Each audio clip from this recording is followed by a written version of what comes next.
I'm the mom who knows nada. My name is Brianna, and this is the Mama Knows Nada podcast.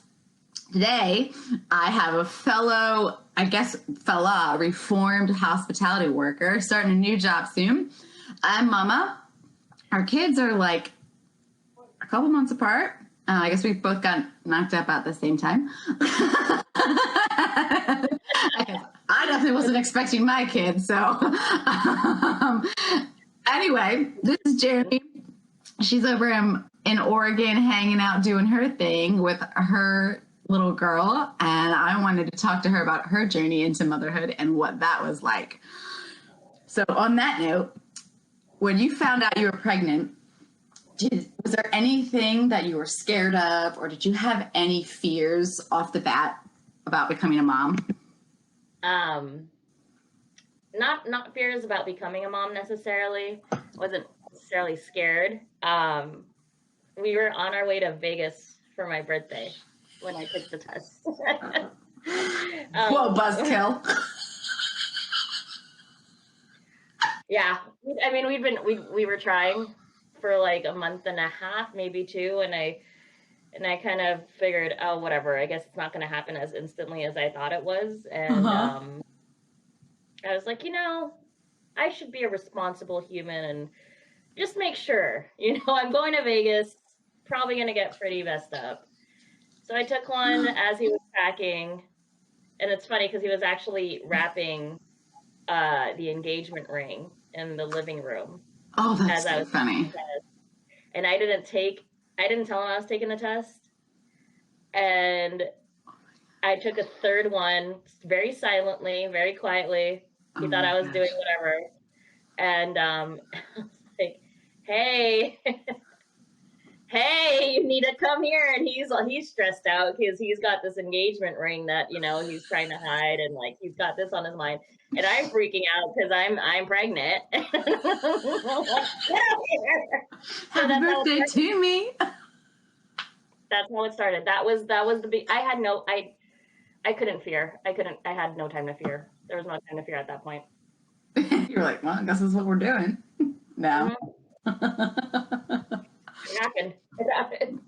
No, that's awesome, because it's like you wanted it to happen, and then you're like, oh shit, it is. Not now. Yeah. Could you have waited a week or two?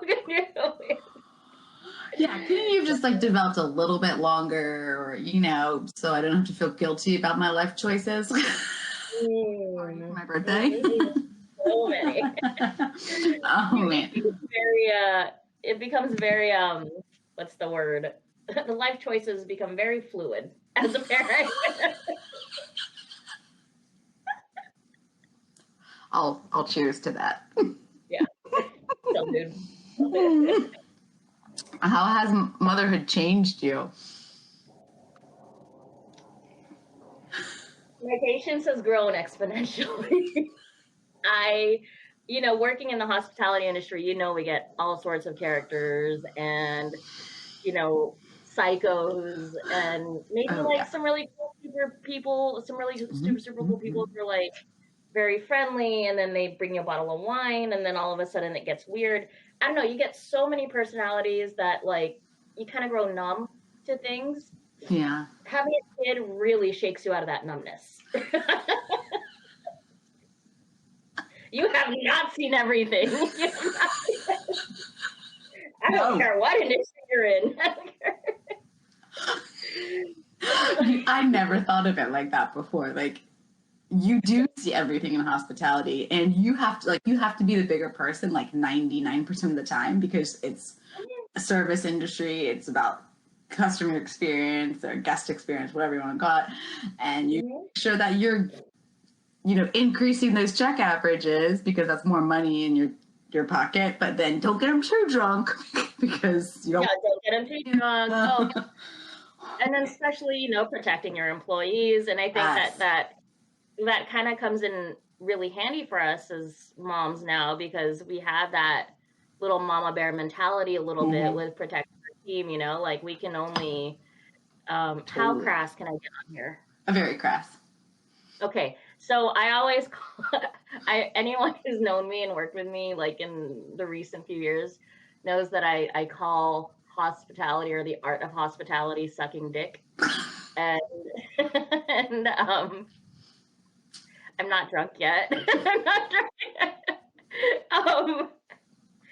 And like, you can only suck so much dick. You can only stand for so much, right? Before like it gets a little like too not deep, cool. a little too deep. Yeah. It's just too much. Kind of, yeah. And so he's like,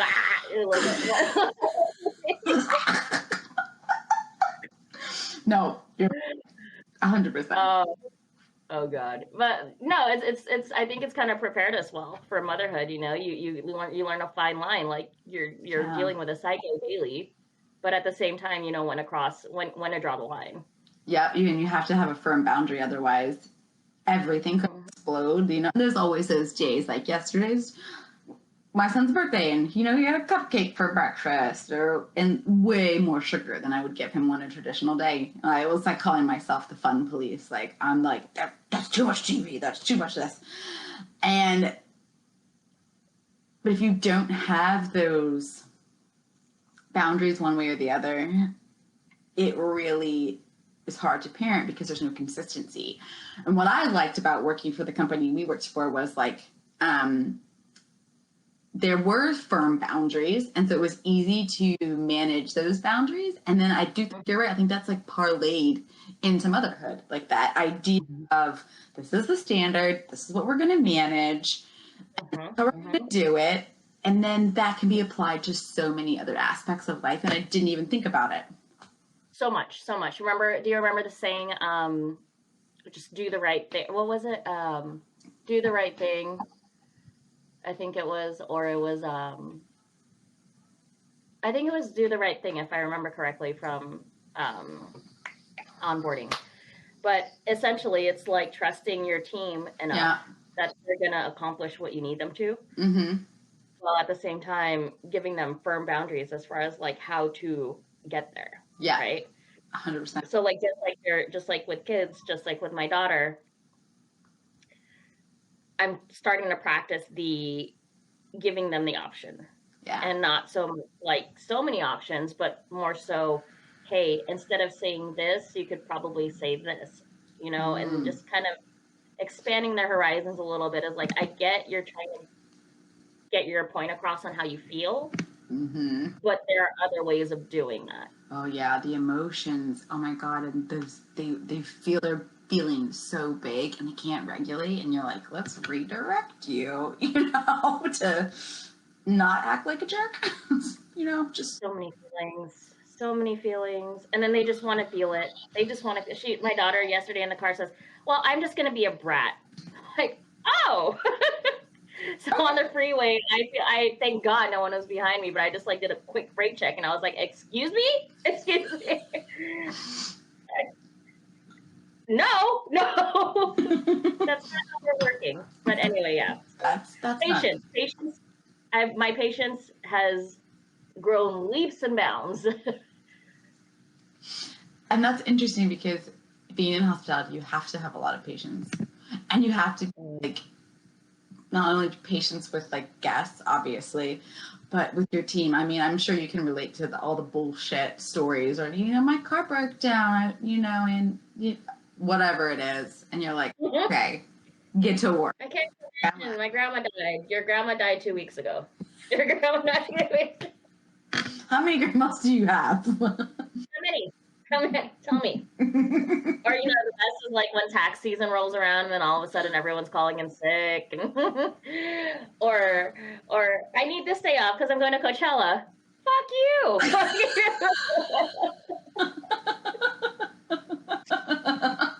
We can't all go to Coachella, okay? As the rest of the saving. Cute. Oh, you're right. You're cute. You better act. You should have cute. 6 months ago. It's the same idea as when our cute little adorable doe-eyed toddlers look up at us and it's like, can I have a treat for being a good girl? I'm like, you did one good thing and you acted like an asshole all day. No. I'm just kidding. It's great.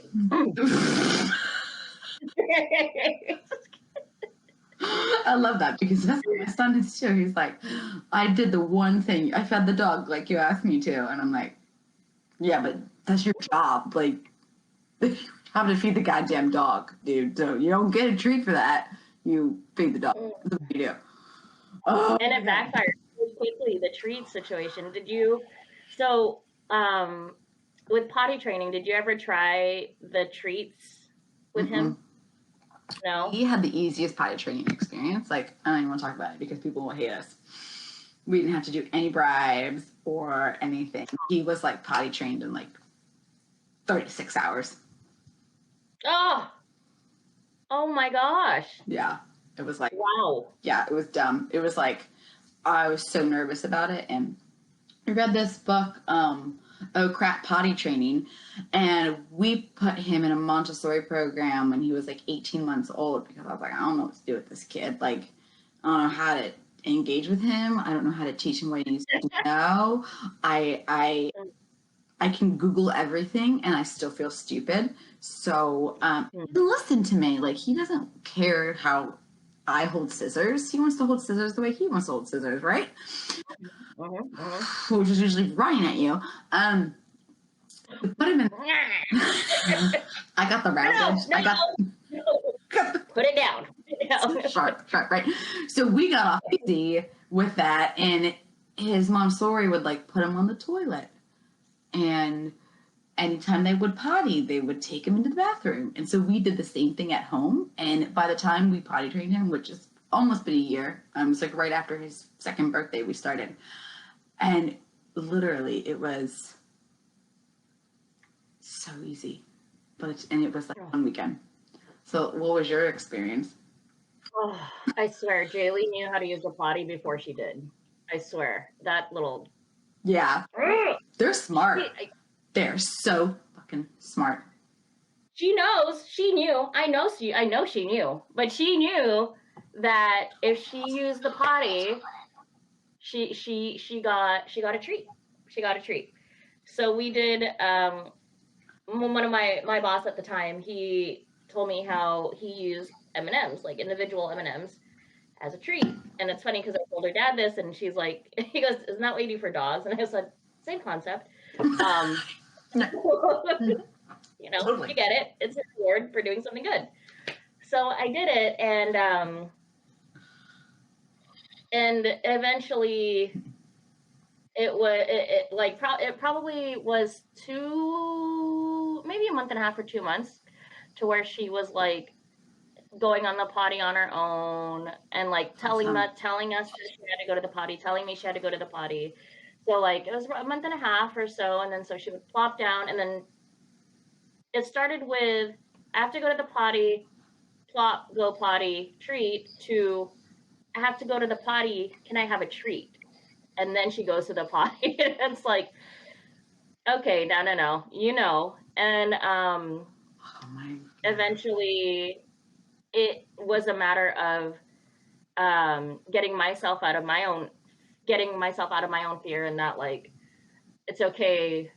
You have to trust that she's not, that, you know, you have to be okay with the fact that she's going to have an accident. And, you know, like diapers are convenient, realistically speaking. It's nice. You know, you don't have to, kids have a bladder this size, and they have to go to the bathroom, and then they don't have to go to the bathroom. And then when you know, such an early mistake learned that like, when a kid says they have to go to the bathroom and then 3 seconds later they say they don't, they do. They still do. Like, you should go. Just go. Go. Just go. I don't care if it went away. Sit down. So anyway, so it probably took a good like 2 or 3 months of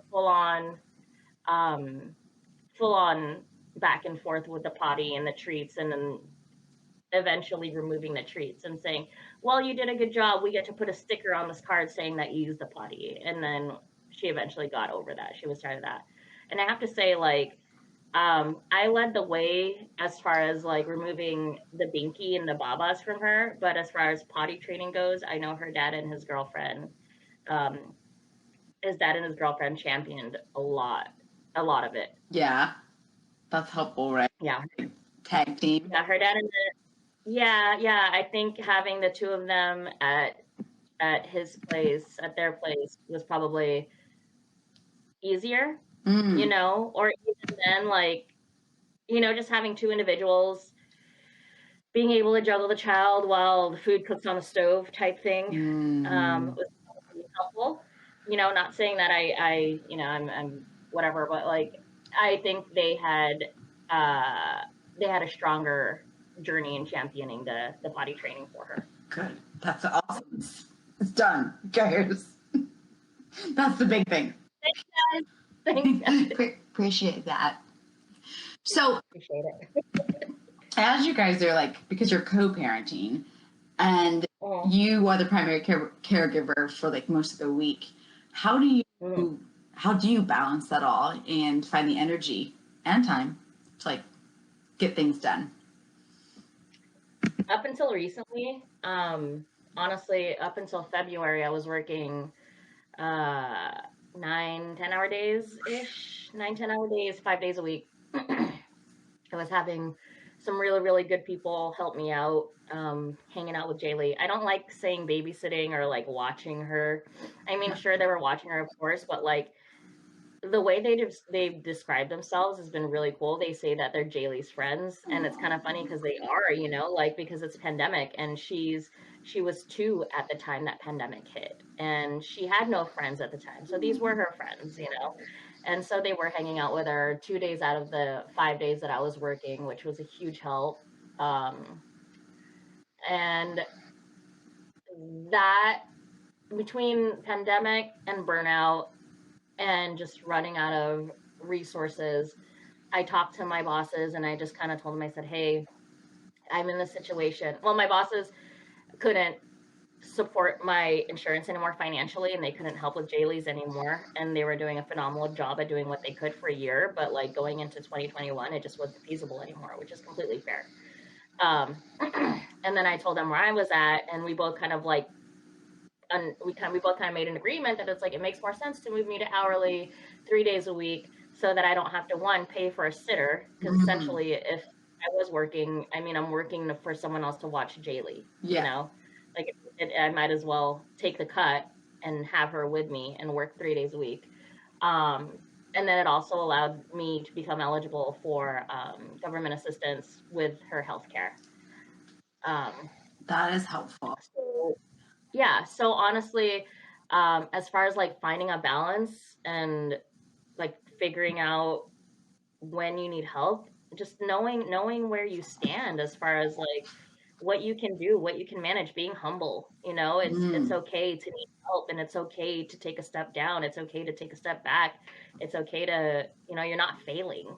You like, I didn't fail losing my management position and my salary, like, yeah, it sucked. And financially it's still weird, still trying to figure out where I can do and my budget and whatnot. But for the sake of my daughter, it had to be done for the sake of me. Like I was getting burnt out. Like mentally, I was too tired to be around her. And I was too tired when I was with her, and I was too tired when I'm alone, and I'm too tired. It wasn't fair. So I talked to my bosses, moved down to 3 days a week hourly, and then an opportunity came up with this new position that I'm going into. As you mentioned earlier, like I'm leaving the field, I'm going to HR to work remotely, and I jumped at it. Yeah. I think that's so awesome. And so to balance, like being a part-time parent too, is kind of a blessing. It's nice. You get a little break. I have my night. Yeah, I have my night. You got to sleep in today. Like, that's winning. Today has been my first day sans toddler, and I don't know how long. To myself. No work, no toddler. I stayed in bed till 1:22, I think, when I got your email. And then I was like, now I'm going to go to a dive bar and eat an $8 steak and drink a Bloody Mary after this. Love that. I love that plan. But what I like that you said is being humble and knowing when to ask for help. That's I think as moms, like, especially you've recently gone off social media, which is probably something we all should detox from, at least like quarterly,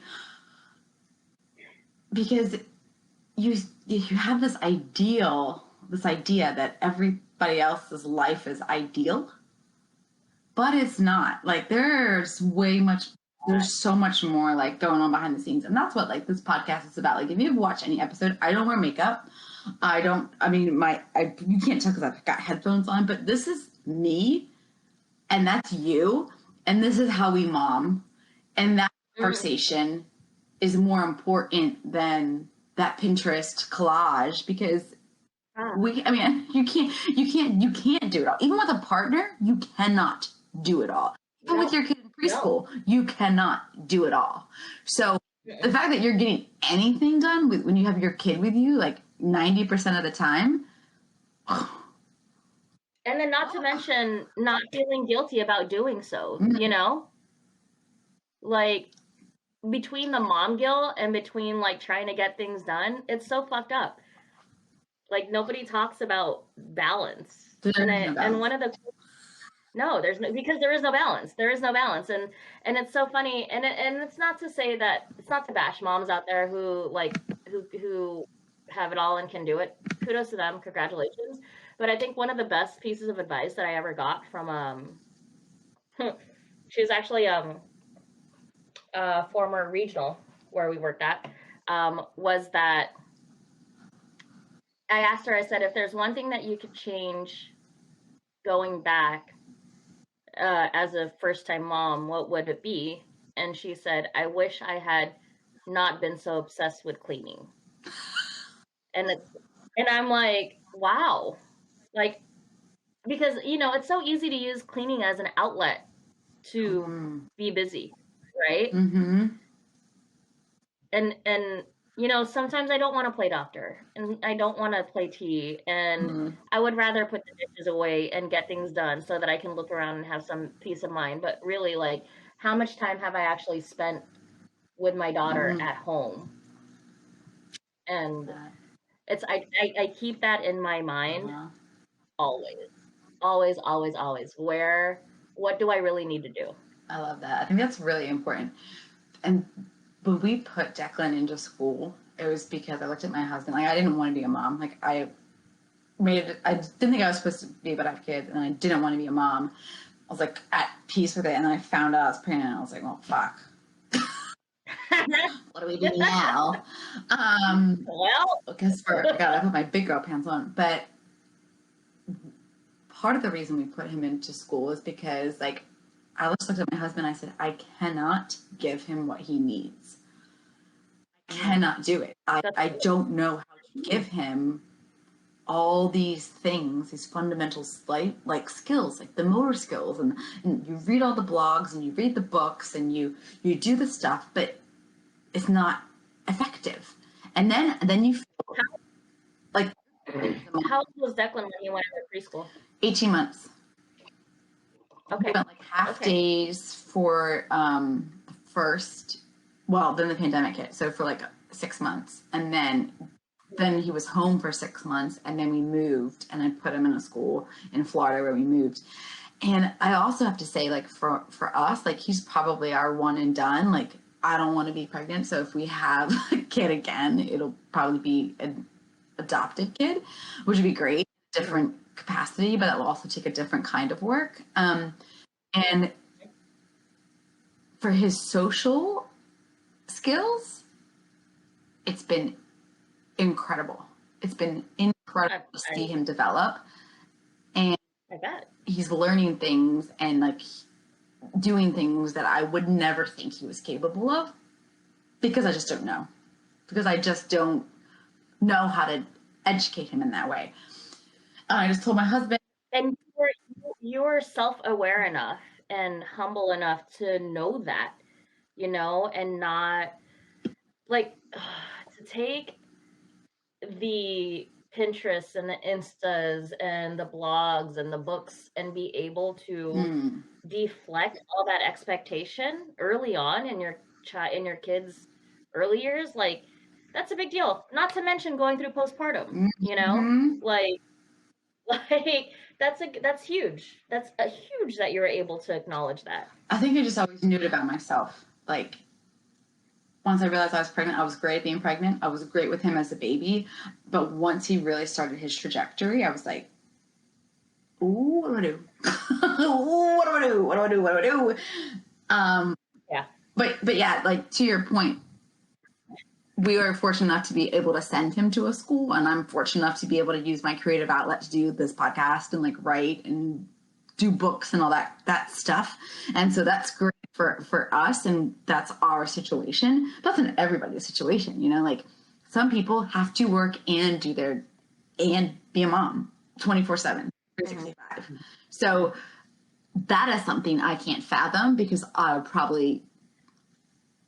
just couldn't do it. I cannot wrap my head around. It's what, like single moms, if I were truly a 110% solo single mom without her dad present, no way I could do this without my family. No way. And not to I'm not, she's got a good dad. He's a great dad. Terrible partner, great dad. But it's nice because I am able to relax and feel comfort in knowing that she's in good hands when he's with her, and not to mention his partner, his girlfriend has been an absolute lovely welcome. It's obviously I'm sure it's taken me some time to come around to that, but I do have the luxury of that.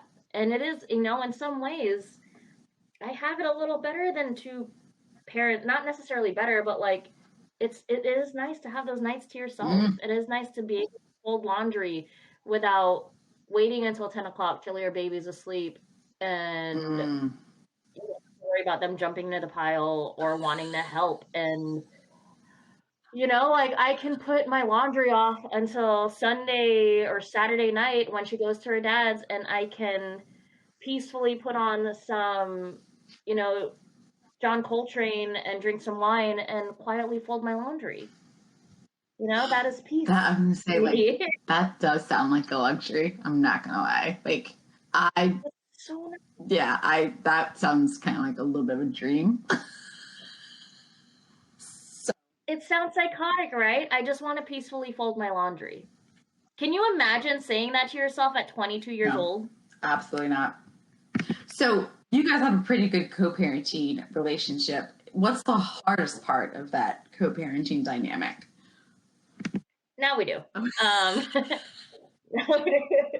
Hardest part, probably our different views on things. Okay, so socially, we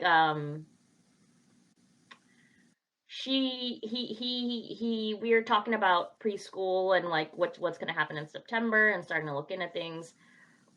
I would love it if she went to an international school or I forget what the proper term is for it, but the schools that offer the different like a Spanish immersion or a German immersion school, something like that, right? That sounds cool. I would love for her to learn Tagalog, which is the language that I grew up with. However, I don't have enough family around me to do that for her. She's learning a little bit, but he's saying that he's thinking about having her go to a school outside of the city. I personally think going to school inside the city might help with exposure to different cultures, different backgrounds, different, just I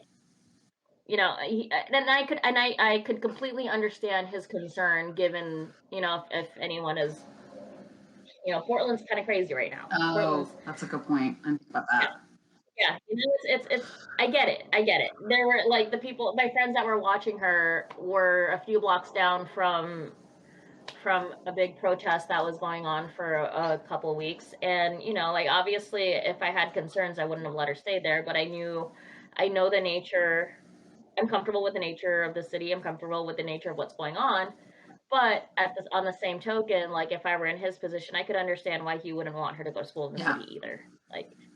So it's kind of being able to calmly come to what we both want to achieve for her without getting personal. Yes. Oh crap. Tiny person. Pardon me, guys. Tiny My person. tiny person is calling. Hold that off. Tiny human. Yeah, we'll see if he'll come and sit with us, but he might not. So give me just a minute and I'm gonna go get him and we'll come right back. Pardon this interruption. We had a tiny tantrum. We'll be right back. Look, here's some water. Hey. I flash everybody. So this is Declan. Can you say hi? Handsome. I love that you said that. We were moving. I mean, I grew up in Baltimore City and was born in like rural Pennsylvania. Totally like in between Amish farms, and it was so white, right? And then so lived in Baltimore. I went to a private school that was very diverse. And so when we were moving here, I was like, I do not want my son to grow up without some diversity, because I think it's really important, like, to have different perspectives all around you. Oh, Daddy took Pops to the airport, buddy. And I love the idea. So, like, when we were looking for a preschool to send him to, like, I was like looking at the statistics of like, do you want to watch Octonauts in Mommy's bed? Do you need a snack? Oh, Mommy's gonna sit here. You want to sit with me for a minute? Mommy, come with me. Oh, Bobby. I can come with you in a minute. Is that okay? Can you give Mommy a minute? Yep. Come on, Mama, come on. Oh, little Baba. Does he want to show his favorite toy? Do you want to get your favorite toy? Do you want to show Miss Jeremy your kilt or your new sporran you got? We're very Celtic in this household. Mommy, come with Mommy's right here, baby. You want to stay with me for a minute? Hey, who's that? You are home. Who's that? Who's that? Toddlers, right? I think that I wish there was a pig filter. I know, right? Hey, Daddy's coming right home. Daddy's coming. Oh, gosh. I know, but what's the best part of being like the primary caregiver? Stop talking. Hold on, I'm doing an interview, baby. No. He doesn't care. I think the reassurance that Mama. he got it down. Does he like Peppa? Mama. Do you like Peppa Pig? No. He doesn't like anything right now. He's just gonna be rude. Nothing right now. That's fine. Okay, I understand. You want some more? You want bubble water? The reassurance that I know. Bubble. Okay. Hey, do you The reassurance that we got it down, right? Bubble. Like I'm the one that takes her to the appointments. I'm the one that makes the appointments. I'm the one that meets the doctors. I'm the one that keeps the documents. And not to say that like her dad is not to say her dad is like MIA in that sense. It's that I think it's a mutual understanding that I have it taken care of. Gotcha. And it's You want water here? Bubble juice. Oh, I'm being dictated. I'm so sorry. It's bubble. It's like sparkling water. bubble juice. What do you call that? It's bubble. Do you want to go watch Octonauts in Mommy's bed for a minute? Okay, Mommy will be right here. All right. I'm sorry. I keep interrupting you. You're good. Please don't Oh, apologize. let's take it. Come on. Come on.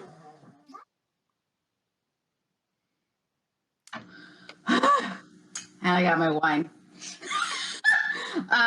Thank you for your patience. You're killing it in the positive reinforcement game. I want you to know.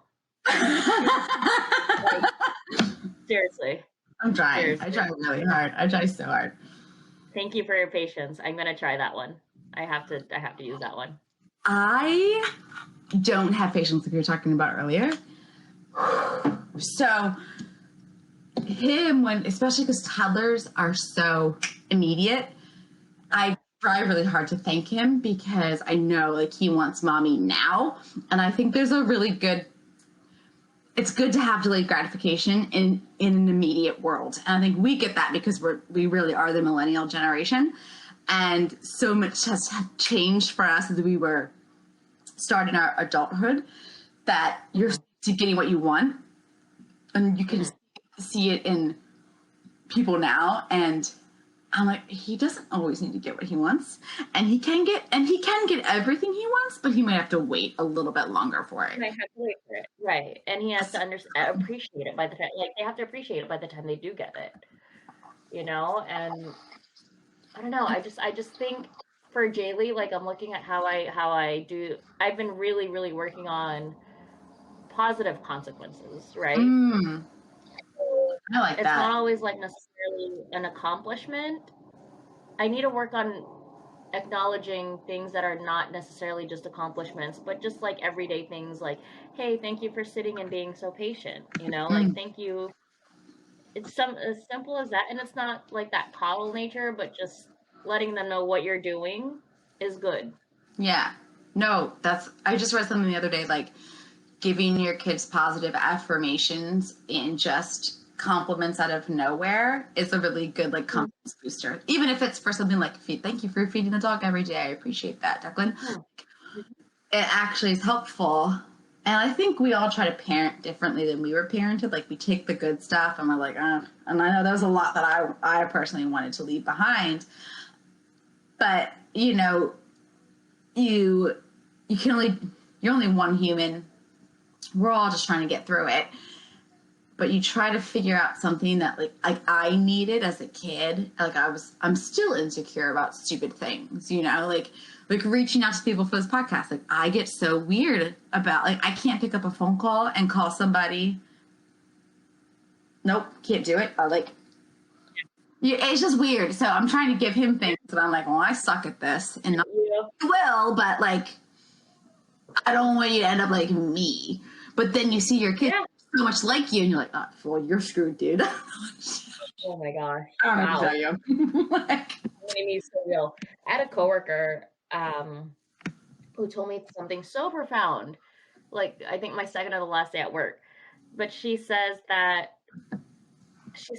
her therapist had mentioned, or had said the statement, be the parent to yourself that you never had. And I was like, huh, okay. And that, you know, like, it gave me something to chew on a little bit. And it kind of lets you, it brought me a little deeper as far as, like, you know, like, what do I need to be the parent I want to be, type thing, you know, and I get to actually put it in a full-on play in action. So it's, yeah. I love that. And for going back to like being humble and aware, like, I knew I needed space so that when I was with my son, I appreciate that time more. So like in the mornings is when I do my laundry when he's sleeping, because I'm usually up a half hour before him. So I'll fold the laundry while he sleeps, and then he's up by like 7. And God. Yeah. Oh. Yeah, every day. Like, today was 6:30, and he like knows when I'm having a bad day, and he like wakes up earlier. Like today, like I don't know if you sleep. About 10 days a month, I wake up at like 2:00 and I can't get back to sleep, and it's like putting my head through a wall. So I don't know if you have that experience, but he's sleeping and I'm just like there in bed, like, and then you're just a monster. And like, you can't do anything. You can't be productive. Your brain's so cloudy. You didn't have any time to like refresh or reset. Nope. You're an angry person, and you know this.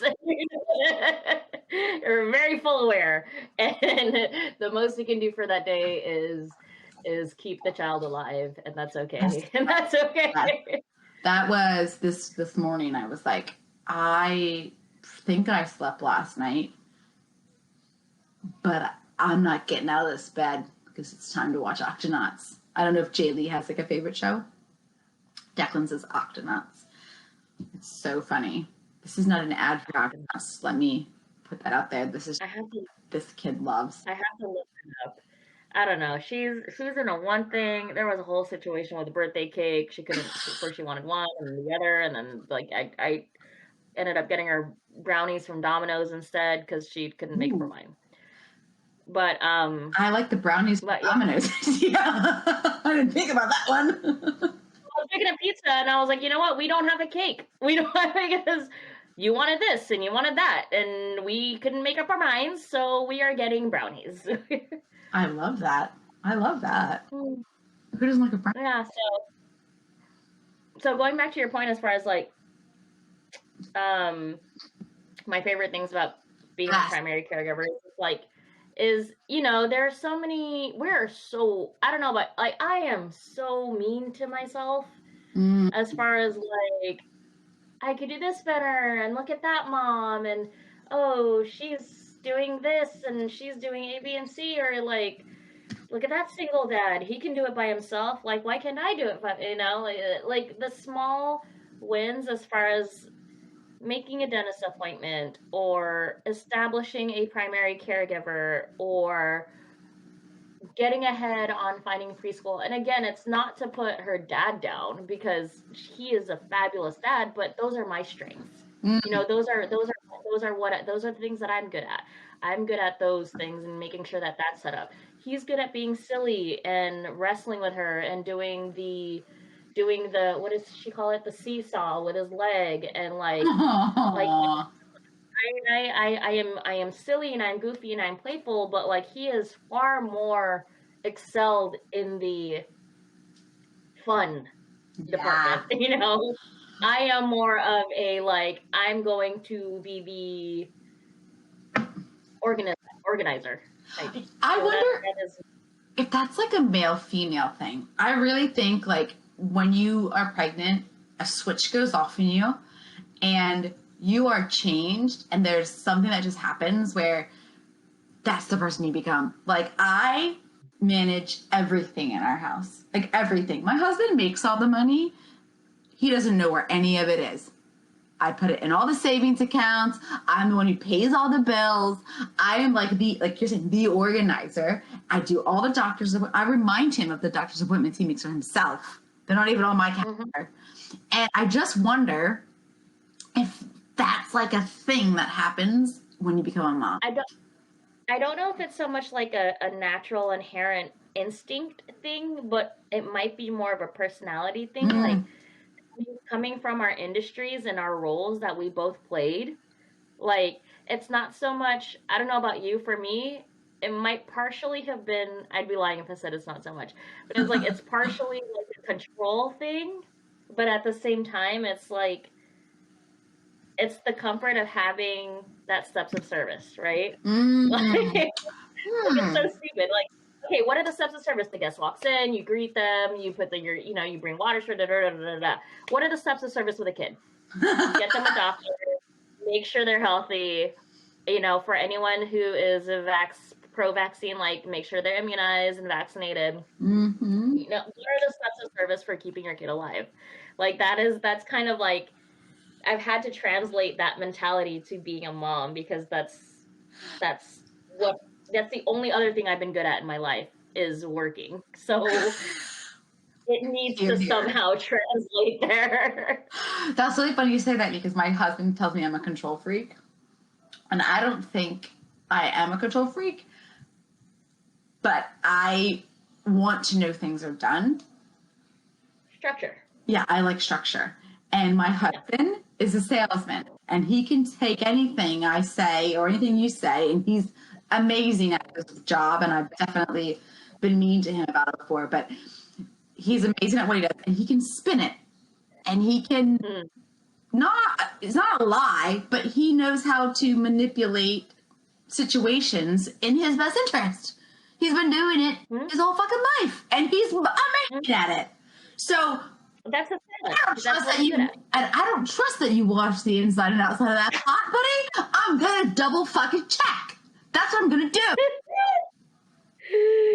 And maybe I'm a little bit of a control freak, but I just want to know that things are done completely. Does that make me a bad person? Not at all. Trust but verify, babe. Trust but verify. Trust. You know what? That is what I'm going to tell them, because I forgot that step of service. You trust that they did it, but then you go verify, and that Oh, Trust but verify. And it's not a control thing. It's just for your own peace of mind. And quite frankly, like for anyone for any future potential partner or whatever, like they have to understand that it's not because I don't trust you. It's because I need to feel better about it. You Yeah. know, like, It's not about you. It's about me. It's not a you thing. It's not a you thing. Isn't that funny though? And we don't talk about that enough. And this is one thing I definitely want to give my son, is that a lot of times when people do things, it's not about you. Like, it's not about, if we're in an argument, Jeremy, it's not about you. It's about me.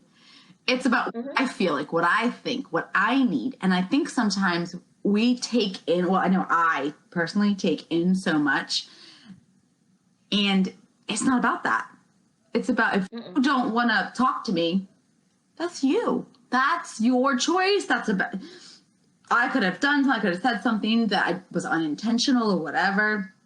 But if there's a situation, a lot of times it's about what that person is going through. And that's something I think I've learned as a parent. Like, Declan will throw things and hit me.